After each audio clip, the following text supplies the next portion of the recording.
IPL 12வது season கடந்த சனிக்கிழமை தொடங்கி நடந்து வருகிறது.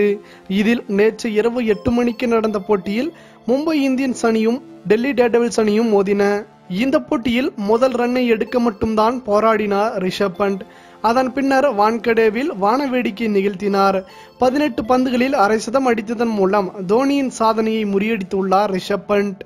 மும்பை இந்தியன்ஸ் அணிக்கு எதிராக 2012ஆம் ஆண்டில் 20 பந்தில் தோனி அடித்த அரை சதம்தான் அதிவேகமாக அரை சதமாக இருந்தது. நேற்றைய போட்டியில் 18 பந்துகளில் அரை சதம் அடித்து தோனியின் சாதனையை ரிஷப் பண்ட் முறியடித்துள்ளார். ஒட்டுமொத்தமாக IPL வரலாற்றில் KL ராகுல் 14 பந்துகளில் கடந்த சீசனில் அடித்ததுதான் அதிவேக அரை சதம். சுனில் நரேன் மற்றும் ஒத்தப்பா ஆகிய இருவரும் 15 பந்துகளில் அரை சதம் அடித்துள்ளனர். சுரேஷ் ரெய்னா 16 பந்துகளில் அடித்துள்ளார். ஆனால் மும்பை இந்தியன்ஸ் அணிக்கு எதிராக அடிக்கப்பட்ட அதிவேக அரை சதம் இதுதான். ரிஷப் பண்டின் இந்த அதிவேக அரை சதம் மற்றும் தோனியின் சாதனை முறியடிப்பு, இதை பற்றி நீங்கள் என்ன நினைக்கிறீர்கள்? உங்களின் கருத்துக்களை மறவாமல் கமெண்ட் பாக்ஸில் பதிவிடுங்கள். மேலும் இது போன்ற சுவாரஸ்யமான செய்திகளை உடனுக்குடன் தெரிந்து கொள்ள தமிழ் சேரை சேனலை சப்ஸ்கிரைப் பண்ணுங்க.